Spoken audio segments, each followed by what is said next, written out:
Castle Chansany, Volume 1, written by Charlotte E. English and narrated by Diana Croft. Knight Errantry. A wizard in all their glory is a fine sight, as any court lady will tell you.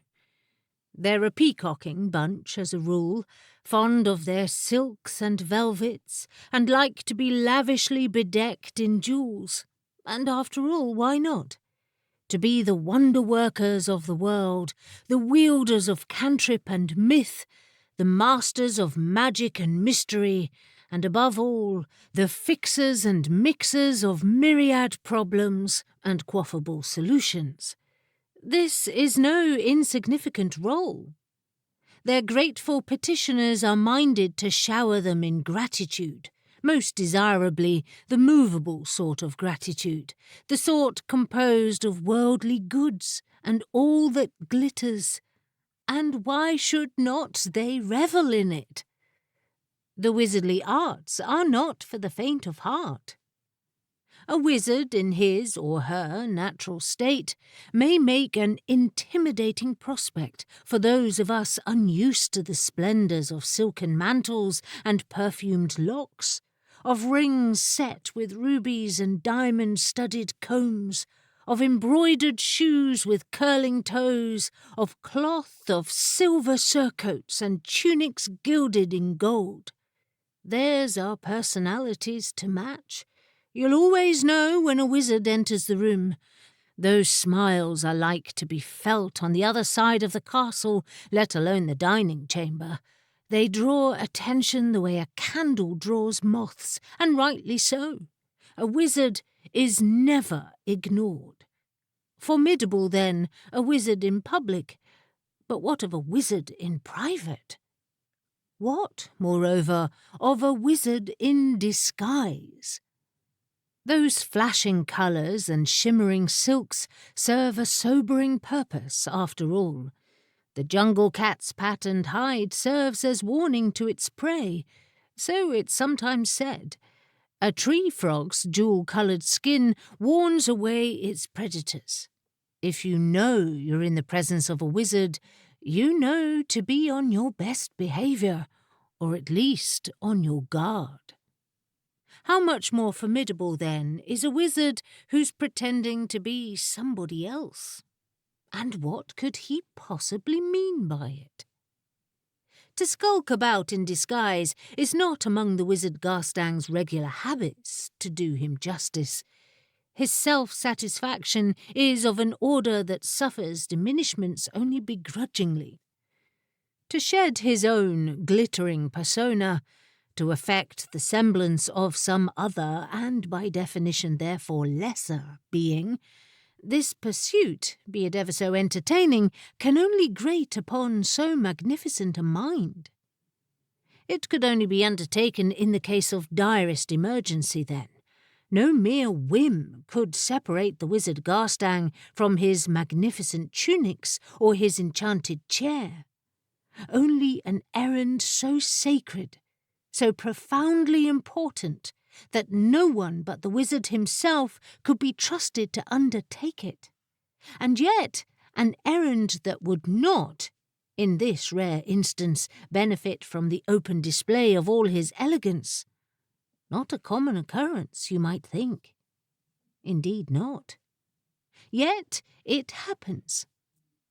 It is known at the present time that the Wizard Garstang is not at Castle Chansany, or at least he does not appear to be. This was discovered by the usual method. When called for, the wizard did not come, and he kept this up for a rather long time. Long enough to suggest that absent-mindedness, distraction or self-indulgence, the usual culprits, were not the cause of his tardiness this time. In fact, the wizard was gone. Yet nobody saw where he went, not even his faithful familiar Jessamine. Subtlety not being a strong suit with the wizard, this can only have been by design. He left the castle by moonlight, as it happens, and alone. By the time his absence was both noted and accepted at Castle Chansany, he was already some miles distant. Clad in attire one could only term nondescript, and shrouded in a cloak of a plain, unremarkable blue, with the kind of hood whose express purpose is the hiding of the face. Where was he going? "To be perfectly honest, madam, I haven't the faintest idea," said the Wizard Garstang. This question had been put to him by a brisk, sensible sort of woman, not much given to smiling or nonsense. He had got as far as the River Balham by then, and proposed to proceed by boat. The lady and her good husband were ferry folk, with a small boat between them and an eye to the wizard's custom. She had, not unreasonably, asked him where he intended to go. "We can take you to High Oaks or the Greywater," said she, unfazed. "Neither is suggestive of much adventure," answered the wizard, not unreasonably. "There's a larger town, Tiverton by the water, but it will take all day to reach it, and it will cost you dearly." The wizard applied his magnificent mind to the prospect of Tiverton by water, and was not transported. "I don't believe that is my destination either," he said. The ferrywoman shrugged, a little disappointed. The wizard might not have been wearing his jewels, but he had the speech and the bearing of a man of means, and might have made her mourning. "There's naught else within reach of a boat," said she. "You've to follow the road down to Ballardale, then, and try the crossing there. 2 days' walk if you're on foot." Her glance suggested she had no notion why the wizard was on foot, for he hadn't the look of a man without the means to ride. She was turning away when the wizard said, No, I must go on the water, and it must be here. Your boat seems a splendid craft." He spoke truly, for these ferry folk cared for their vessel well. Its hull was clean and sound, its small sail looked in good order, and at the prow rose the carved semblance of a dragon's head. The creature reminded him passingly of Jessamine. "Then choose a destination," said the woman, patiently still, though with an edge to her tone. If the gentleman didn't want her services, there'd be others who would. "I will know it when we get there. Can you not permit me to board and simply go?" He flapped a hand in a downriver direction. "It's that way." He received a narrow look by way of reply, and a long silence. The wizard's patience expired. "I'll pay you 5 times your usual rate. In fact, here." He rummaged inside his enveloping cloak and produced a small pouch. The thing clinked as it settled into her outstretched hand. Not only did it bulge enticingly with coin, but the pouch itself was wrought from a fine weave fabric most would feel privileged to acquire in a shirt or perhaps a gown. The ferrywoman's frown vanished in a trice. "Come aboard," said she, affable now, and the wizard settled himself near the dragon-headed prow. They were not long in departing, for the lady and her husband were true river folk, happiest afloat. The wizard turned his face to the wide silver-lit water, glittering in the rising sun of the morning, and waited. "Is it that you're looking for something?" asked the ferrywoman's husband. Once the business of casting off and setting the sail was completed, he'd taken up an oar and settled into an easy rhythm, slow and steady, for the wind was doing most of the work. "I am," answered the wizard. "What might that be?" "I'm uncertain." The ferryman fell silent, and remained so, as did his wife. If he'd known he was talking to a wizard, he wouldn't have given the matter a second thought. Wizards were odd folk, as everyone knew. An hour passed, and another. The fairy folk spoke to one another on occasion, an observation on the wind or the water, a murmured instruction or request. The wizard didn't speak at all.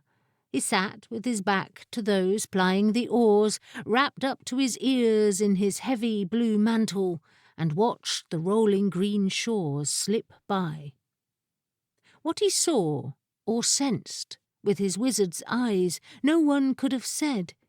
He seemed half asleep, dozing the morning away, save that some small sign of tension in his hunched shoulders suggested otherwise, and his eyes were not more than partly closed.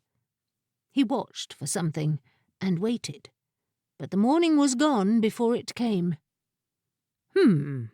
Said he, all of a sudden, and sat up straighter. Those keen eyes opened wide at last, and searched the shore intently. They had come to a wooded space by then, grown thickly with fine old trees. Possibly the town of High Oaks was near. The fairy folk looked and saw nothing of note, not a hint of movement among the green-dappled boughs. But the wizard's attention was chained. "Stop!" cried he, some minutes later. "Stop at once! Stop here, if you please! I must go ashore." This was easier said than done, for the far shore was a distance away and across a strong current. The ferryman was heard to utter an oath. His wife maintained a tight-lipped silence. To do them justice, they tried, pulled hard upon the oars, made what adjustments to the single sail they could. But the river water carried them far and fast, and the wizard gave a strangled cry of protest. "Did I not say stop? We are gone too far. Go back! Go back!" "We cannot go back," growled the ferryman. "I haven't the strength to outmaster this current, and neither's my wife. We will set you down when we can." The wizard, impatient, shook his head. He cried out something incomprehensible to the fairy folk, a few words in a strange tongue none but wizards understand. And then the true nature of their passenger stood revealed. For what should come soaring over the tumbling river waters but a chair? A very grand chair, with gossamer wings fluttering at all four of its legs. This chair swooped upon the boat, scooped up the wizard, and sailed away. And that was the last these good fairy folk ever saw of the Wizard Garstang. He might, perhaps, have done better to fly than to sail, save that this errand was to be performed incognito, and a flying chair does rather give one's wizardly nature away. Besides, some stray sense had told him the river was important, and so it had been. He sent the chair upstream a ways, following some direction only he could determine, and when, for some reason, he was satisfied with his location, he called, "Here! Yes, thank you. Set me down." "Charming! Delightful! Excellent! Excellent!" Muttering these various praises and patting the high back of his favourite chair, he alighted. His boots landed right on the river bank, the high oaks marching away before him, and he set off without a moment's hesitation, striding away with the water at his back, and his chair bumbling along cheerily behind him. He seemed to become aware of this well-meaning company only after a few minutes, and turned with some impatience. "No, that won't do. Cannot you see that I am in disguise? Off with you, my good chair, and come back when I call." After that he was alone, and seemed at pains to make himself appear harmless. He took down the hood of his mantle and ruffled up his dark hair, usually so scrupulously ordered, but needs must, after all. He even adopted a pleasant, amiable expression. No easy matter, but he performed the role with admirable dedication until, at last, he came to a halt and looked about. He'd stopped beneath an oak tree, much like all the others, high-grown and gnarled, abundant with curled-edged leaves in the freshest green, and sprouting grass-coloured acorns in preparation for the autumn.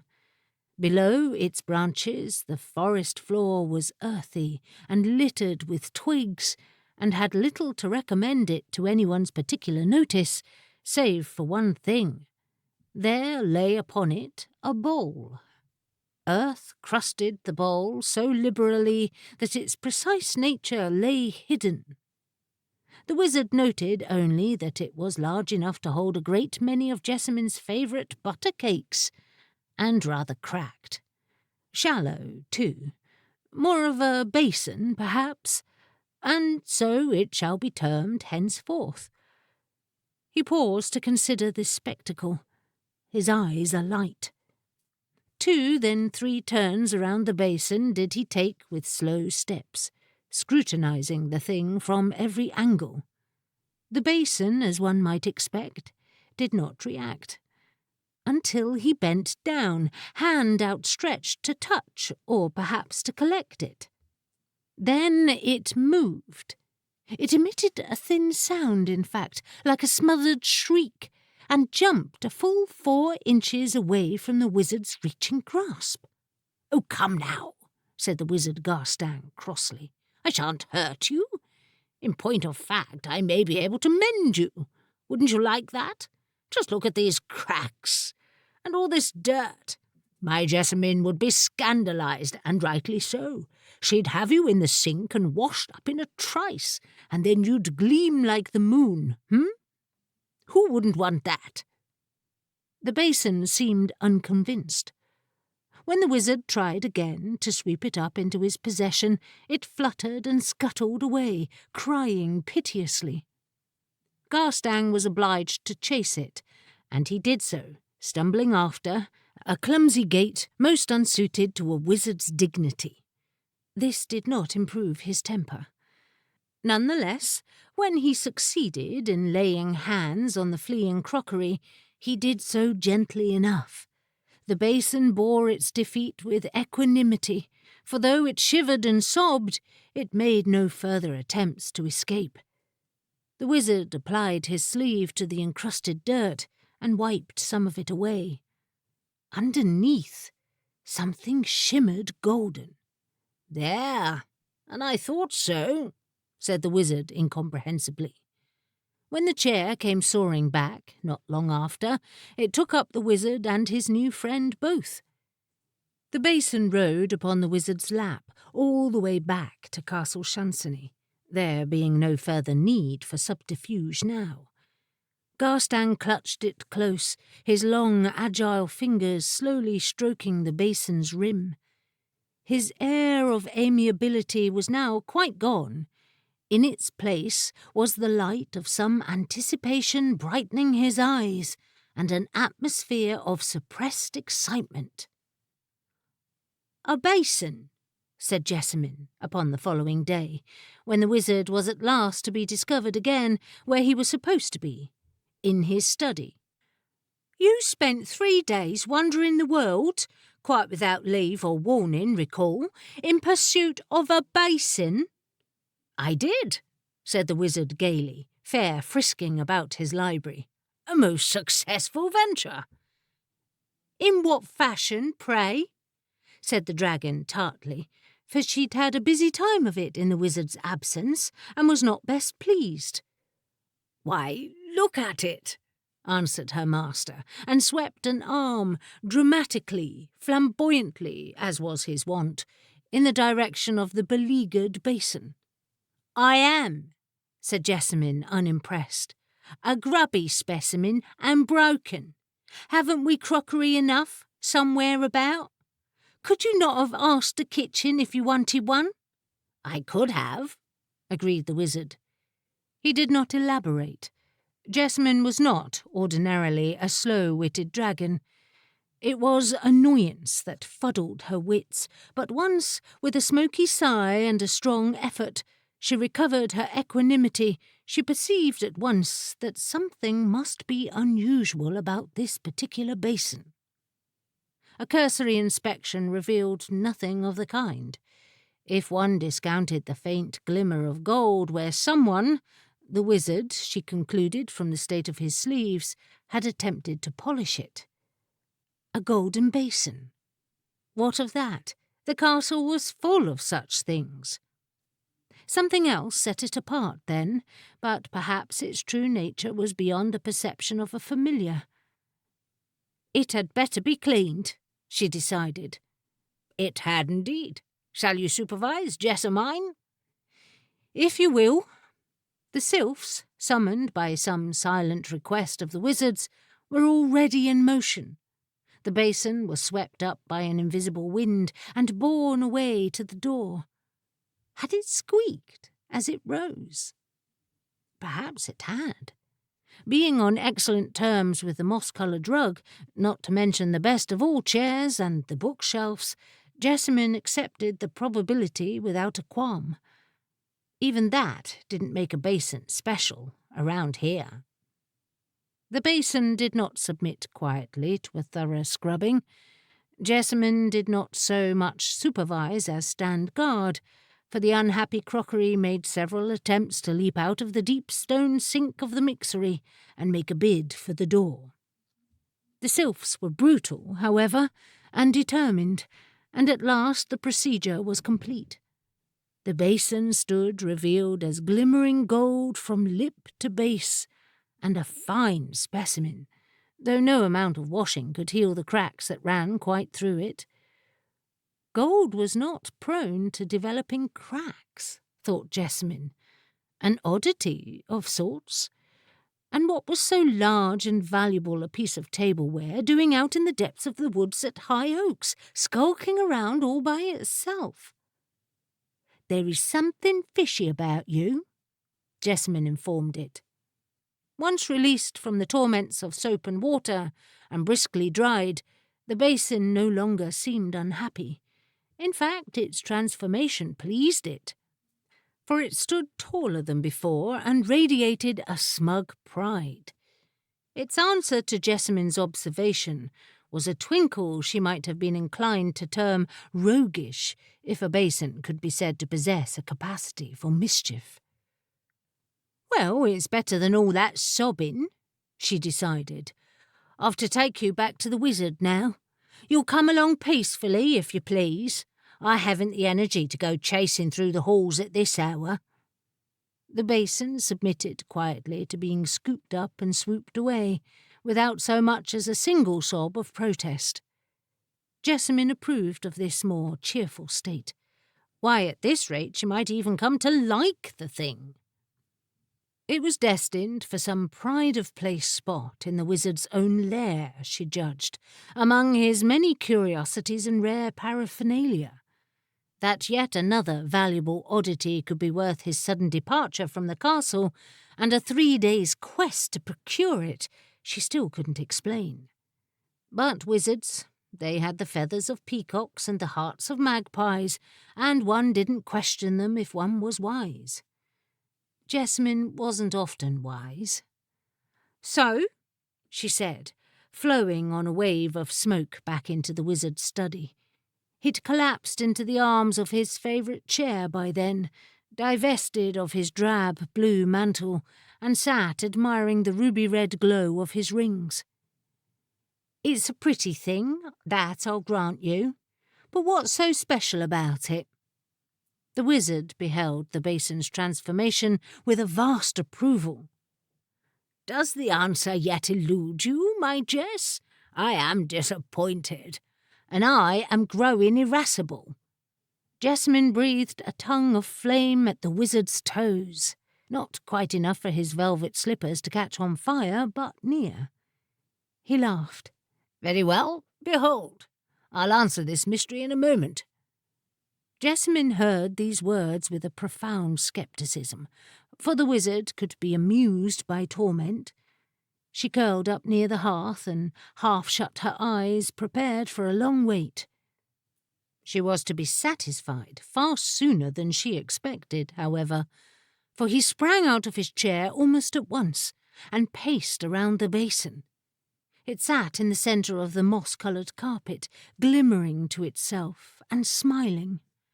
Perhaps it quavered a little when the wizard loomed over it, but Jessamine did not think poorly of its courage for all that. Most people did quiver a bit when the wizard took it into his head to loom. "Well, well," uttered the wizard softly, subjecting the basin to a hard stare. Abruptly he sat down on the carpet, cross-legged, and set his chin upon his hand, fingers drumming a rhythm on his own cheek as he thought. "I think I'm correct in my surmise," he decided after a time. "But we shall see, shan't we?" He gestured, and a flurry of sparks went up. He cried out a sharp, harsh word in one of his befuddling other tongues, and in a waft of blue smoke, the basin disappeared. Jessamine heard a man's voice shouting something, but it was not the wizard. When the smoke dissipated, and the study gradually returned into focus, the basin was gone. A man lay sprawled where it had been, inelegantly, as though he had forgotten how his limbs worked. He was dressed head to toe in cloth of gold. He wore rings and bracelets, enough to rival even the wizard's excesses, and his shoulder-length reddish hair had been arranged by someone's careful hand into a profusion of perfect curls. In the grip of profound surprise, Jessamine forgot herself so far as to cough embers onto the carpet. "Forgive me," she said vaguely as the carpet writhed and spat to put itself out. She skulked forward on her belly, her tongue unfurled to taste the air near the gold-glittering man. Royalty. "You're the prince!" she gasped. Prince Armael bestowed upon her a dazzling smile. He wasn't handsome, poor soul, as a prince ought to be, but with that smile and those clothes he came very near it. "A dragon," he announced in a rich, deep voice. "I don't recall that we had a dragon before. I'm quite charmed." "I'm Jessamine," she informed him, "familiar to the Wizard Garstang." "A noble position. I believe I owe my present, immaculate state to your tender ministrations, and I thank you." He spoke cheerfully enough, and he smiled, but his eyes were too wide, and there lay somewhere in the depths of them a wild, hunted look. "I was his apprentice before, but I wasn't very good at it," she observed, babbling. Your Highness, how come you to be a basin?" A positively enormous question when it came to it. For the prince had been missing for more than a year. He'd gone out hunting one glorious autumn morning and never come home. He had simply gone adventuring, many believed, among them His Majesty the King. It could have been true. It was true, in fact, for the prince said, "Do you know, I haven't the faintest idea. I was more than halfway to the sea, last that I recall, and after that—" He shrugged, and embarked upon a lengthy and confused tale, involving a separation from the rest of his party, a thief who'd tried to steal his bow, a chase all the way to High Oaks and beyond, a trading caravan he'd fallen in with thereafter, and kept up with for some time, for no reason he cared to explain.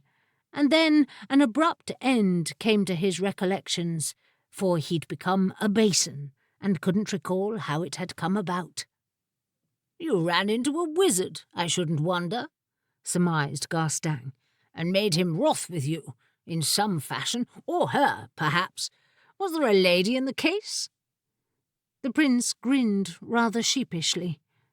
"Perhaps there was," he allowed. "Ah, well, if so, then she's had her revenge."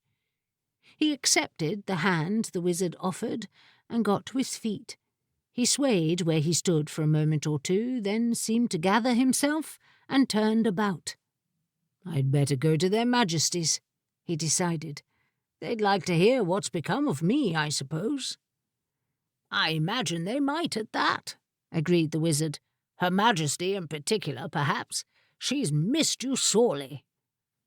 Prince Armael appeared affected by this news, which raised him in Jessamine's estimation just a little. "I'll go at once," he agreed, and went. Jessamine considered the wizard, standing tall and so pleased with himself. He watched the prince go with a grin of pure self-satisfaction, and then fell into the arms of his favourite chair with a happy sigh. "Excellent," he beamed. "Aye, you'll be peacocking all over the castle for many a day," said Jessamine, drifting back to her spot by the hearth. "Did you know when you set out that it was the prince you'd find?" "Not in the least," answered Garstang, retrieving a curly glass pipe from some hidden pocket and lighting it with a flick of his finger. "Then why did you go? And how did you know where?" "A wizard learns to pay attention to his instincts," said Garstang, with due emphasis on the word. "I dare say." Jessamine, disgusted, closed her eyes. "As does a familiar," added Garstang, unexpectedly. Jessamine's eyes snapped open again. "Instincts? I'm fair sure I don't possess any." "Then you haven't learned to pay attention." Garstang puffed a puff of lavender drifting smoke in her direction and smiled. "Take note, Jessamine. Some other day it could be you hauling an errant prince home to his mother." Jessamine favoured the wizard with an unflattering reflection on the possible nature of his parents. Then, to the sound of the wizard Garstang's cackle of laughter, she curled her tail over her nose and went to sleep. This has been Castle Chansany, Volume 1, written by Charlotte E. English and narrated by Diana Croft. Copyright 2021 by Charlotte E. English. Production copyright 2021 by Charlotte E. English.